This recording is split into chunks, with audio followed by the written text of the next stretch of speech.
no, that's where my being feminist flies out the window, because I'm not paying for no bill. Come on.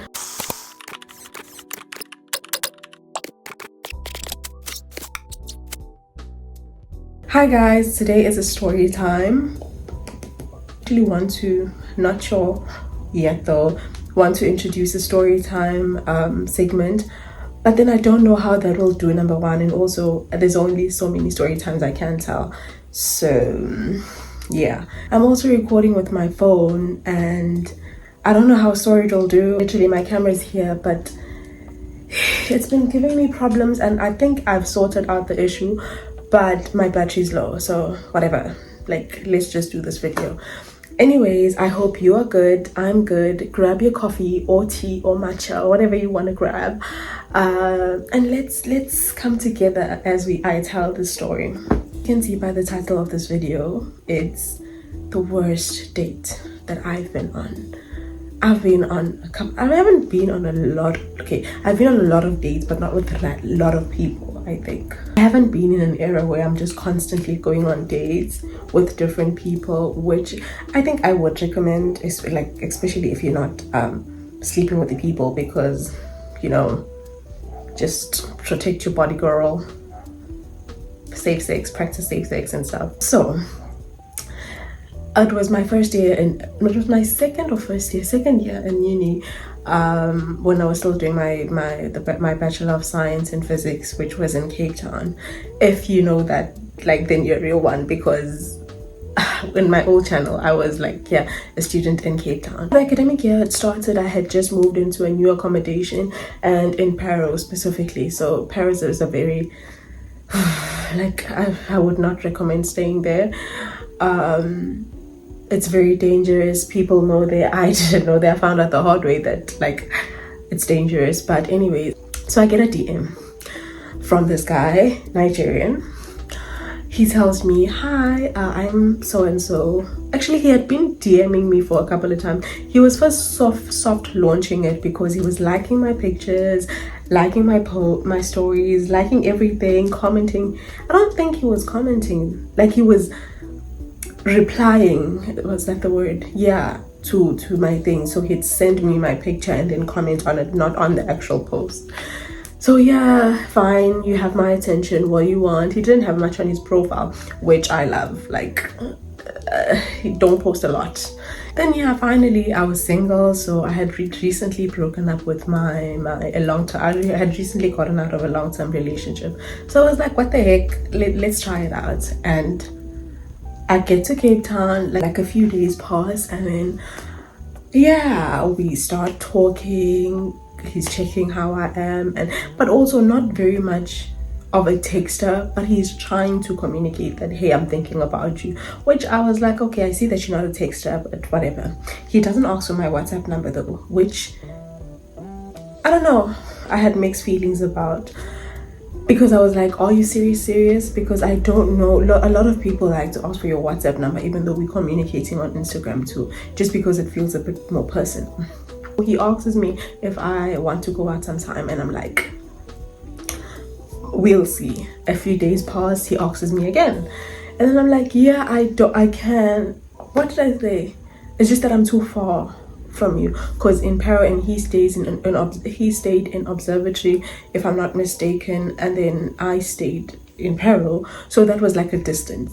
I'm like, yeah, I don't know what will be our meeting point. And then I don't know how I worded it, but because I wasn't interested, I'm someone that will never ask you for money. Like, I don't know, we need to be in a huge point. Like, it's either, even if I don't care about you as a guy, I won't ask you up for money, because I'm just like, it's something for you to hold against me, and yeah, I will not. Or even if I do know you, it'll take a lot for me, unless I'm like asking for it playfully. I'm just like, man, you know, and then you give me, I'm not gonna say no to it, you know. But yeah, anyway, so I'm just like, yeah, well, I don't know how I'll get there because I'm not comfortable with you coming here. So he's like, should I request for you? I'm like, oh, I don't want you to have my address. So he's like, okay, sure, give me your account number. Now to get to his place was like around 120, 130. Not his place, man, sorry, no. To get to the restaurant, because it was like, pick the restaurant so you're comfortable. And I feel as if I'm speaking, I don't know, whatever. So he's like, pick the restaurant. He's like, pick the restaurant. And then I did, which was a restaurant I have never been in, but it looked nice. So I was like, okay, cool. Which to this day, I don't think I'd do that again. I'd rather pick a place that I know for the first date, especially, because at least I know what's like. That's a risky move. I don't know if you get, that's not the point, but anyways, yeah. So I pick the restaurant and I get dressed up. Now everyone around me is like, yay, we planning a day, we're planning this date. And I call my friend, I call my friend, tell her what's happening. So I'm sending my location to everyone, because at the end of the day, this is South Africa. And this day I would not do that, because I fear for my life in this country each and every single day. Why is this thing not focusing? Yeah, he sends me like 1 point something to request. So I'm like, okay, cool, whatever.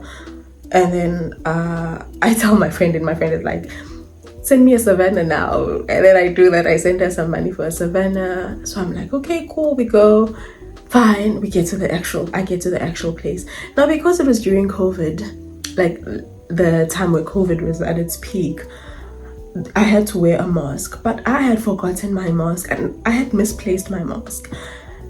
Everyone if I'm going to eat in a restaurant, I don't need to enter to have a mask, because I'm clearly going to take it off. The bouncer gives me such a hard time until he comes up. Mind you, I don't even know how he looks. I just know that he's tall. I just know that he's dark-skinned, and possibly I'm gonna see him. That's like, I'm gonna be able to recognize him off the picture where I just see the side of him. And then so I see this guy, he's like, no, she's with me, and what not. So I'm like, oh, okay, yeah, of course another man's gonna listen to another man. That's just basic man math. Yeah. Anyway, so this bouncer's like, okay, fine. And I'm just like, how stupid was that? So at first I'm like, ooh, he came to rescue me. But then I barely know you still. And then we go and sit down. He's like, oh, you look so beautiful. I'm not gonna even like try to imitate the Nigerian accents, because I'm afraid I'll butcher it. But he's like, you look so pretty with that thick Nigerian accent. And I'm just like, oh, thank you. You know, we spent some time like trying to, you know, that awkwardness. He's like, oh, you comfortable where you're seated? So I'm like, no, I'm not. Because like it was a space between two people and we were in the middle, and it's just, so this couple here leaves, and then he's like, he tells the waiter, that was the first red flag. He's like, she wants to move. I'm like, hello, hi, how are you? Can you please get another seat? So I'm like, sorry, hi, yeah, I would appreciate to move. So then she does do that. She's like, okay, cool, no problem. She moves us to this particular place with this a nice booth outside where the sunset hit, like the sun hit so perfectly. It was perfect. I will never forget that view, because it was just gorgeous. Then we start talking. Then he looks at me. He's like, why did you cut the dreads? So I'm like, firstly, I didn't even know you had, like, because my dread, like, I didn't even know you were stalking me that much to know that I had dreads. Secondly, my hair, my choice, excuse me. He's like, you look much better with the dreads. So I'm like, whoa, slow down, because you're not going to tell me when I looked much better or whatever you want to, like, this is our first encounter and you're going to tell me that I looked better with what hairstyle? No, you're not going to do that. So I'm like, well, I cut it. And then, you know, but with an aggressive tone. So he's like, oh, okay, feisty type of energy. Then the waitress comes again. Was he not the rudest person on the planet? He's like, take her order first. And I'm just like, I will always go for pasta, like the first date. Always, because I'm just like, it's the easy option. It's now because there's so many options. Like usually I would go for seafood pasta because I do love it. But yeah, anyways, I do that, I order that, and then he says, give me the most expensive fish. What happened to manners? Like, I cannot, like, I was actually arguing, not arguing, yes, we were arguing with someone, I don't even going to say who that person is in my life, about manners.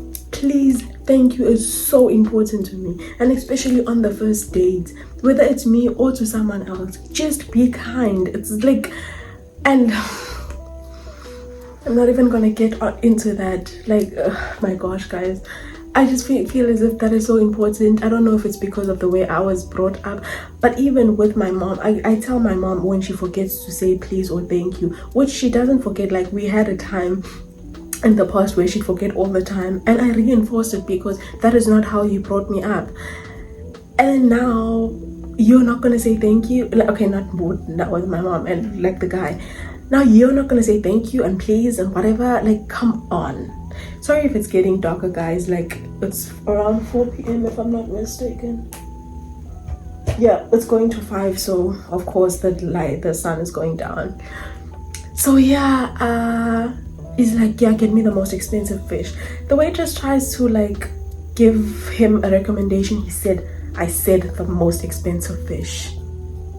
Like, now just to reverse, I'll tell you what he was wearing. He was wearing, you know, loud luxury, where it's, you get your Louis Vuitton, your Gucci, your Fendi, everything just in one outfit. Now I'm getting offended on her behalf because this is so embarrassing. And he's wearing loud luxury, might I add. And I'm just like, you and I are not going far. Say, hey, and it hasn't even started. And I'm just irritated by that why are you so rude to someone you don't know? And more especially, why aren't you trying to impress me? Like, you're trying to impress me with the wrong, like using the wrong technique. If you wanted to impress me, like, he's throwing the money. Yeah, sure, imali, as much as, yeah, sure, imali. But I feel as if there's so much more things that are more important than imali, especially if you're on a date. And for me, I would never date someone who's not kind to other women. And it's like, no. Anyways, so we start talking. Not even like 5 minutes, we're trying to get to know each other. And I'm already disgusted, mind you. The food comes. This is him eating. I have gum in my mouth, so yeah.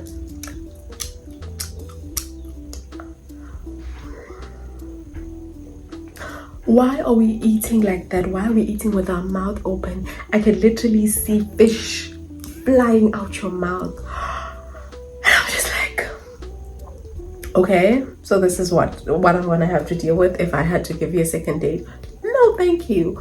We talk, and then he starts speaking about how we can go to the club later on. And then, yeah, at that time I did go to the club a lot, but it wasn't something that I was looking for in a relationship. At that time, even so, I just didn't like clubbing with my partner for some reason. I preferred staying indoors I preferred going out with them or staying indoors, like going out as in a nice date or a dinner date, not clubbing. I just thought in my head clubbing was for the person, like your friends, and yeah, your friends. Anyway, so that happened, and then he's like, yeah, you can bring your friends, we can have a section. And all that time I was so innocent, because none of that, I don't know if it was the innocence in me or it was just me being disgusted, but none of that impressed me. It was just like, nah, man, honestly speaking, if you had to tell me that, I would not be impressed, because like, pay for my tuition, then I'll be impressed maybe. But if you're gonna spend like 50,000 in a club or more, like, there's no benefit for me, if you get what I'm trying to say. That was not the mentality I had back then. It was just that this person is so rude. And then, yeah, after that, he tells me, oh, and then the waiter comes. He's like, yeah, give me the bill to the waiter. Now, already, things are just going south. He takes the bill. Oh, he takes the ball, he looks at it, and he throws it to the side. Now, in my head, as much as you're wearing all of this, my fear is, like, I've never had it on a date, but my fear is someone saying, let's split. Because number one, you're never seeing me again. Number two, what do you mean? What do you mean? Number 3, like, I'd never go to a date unprepared, of course. But no, that's where my being feminist flies out the window, because I'm not paying for no bill. Come on. Anyways, unless like we are in like a long-term relationship and yeah, I'm taking care of it that day, sure. But on a normal day, G, how? Not like on a first date, how like, no. He takes out a stack of money. Like, okay, maybe I have seen that much money. Nah, even then, but it was like so much, and I was like, why are you carrying that amount of money? But I'm like, if that's in your pocket, then what else do you have, And then he takes out like this big chunk of money and puts it, and then he puts out a lot, which I was glad for the waitress, because at least she's getting a huge tip. Well, I think it was I don't even remember the menu prices there. It wasn't an expensive restaurant. It was just like mid, maybe a bit on high end, but it wasn't that bad. And then he splurges and he splurges. I'm like, okay, cool, And then yeah, so he takes it, and then he wraps what's this? He puts a plastic. Oops. And then he puts what's this thing? A band on it, and then he puts it in his pocket. Mind you, he's so tall. He's so big and tall. Okay, I'm done. So, yeah, he's so tall. And then, yeah, we get up. He's like, do you want to get some, like, Starbucks? At first, he had mentioned it to me before, and I was like, yeah, sure. But then after that whole experience, I was like, no, I'm good. Then he was like, yeah, maybe I can see you later on tonight. I'm like, yeah, maybe. I'll tell you how I'm feeling, knowing I'm never seeing this person again. He orders an Uber for me, which I was glad, because actually, now that I'm thinking about it, thank God, because I put my address on his phone like freely after the date, and I'm thinking, what if that went wrong? But anyways, yeah, he ordered the Uber for me, and then I went back home. Yeah, I went back home, and I'm just like overwhelmed with everything, like by everything, because what do you mean I was on a date with this person? Like, why were you so rude? And there was literally no need. But at least I got at least I got some money out of it. But it's just like, yeah, no, thank you. After that day, he texted me like later on that night, sending me a picture of his place, which was so beautiful. Like, it had glass, like it was so beautiful. Those apartments in Cape Town where you just like, it was that apartment. I'm actually not sure if it was an observatory. I think that word is just stuck in my head, but it was like a beautiful apartment. He's like, yeah, tell your friends, you and your friends can come through. And I was like, yeah, no, my friends are not doing that. But yeah, that was where the date ended, because after that I just ignored him. We never spoke again. Like, I think he kept on texting after some time. He saw that that's not going anywhere, and then that was that. I blocked him. And did I block him? Possibly. No, I didn't. Yeah, we just stopped talking, and then I removed him off my following list, and then yeah, we never spoke again. So that was my horror story of the worst date I've been on in like my life. That is it. I hope you like the story time. Just comment on whether you would have stayed in that horrible setup, or would you have continued for Imali? And I'm not judging, hey. Or even tell me about the worst date you've been on in the comment section. But for now, bye.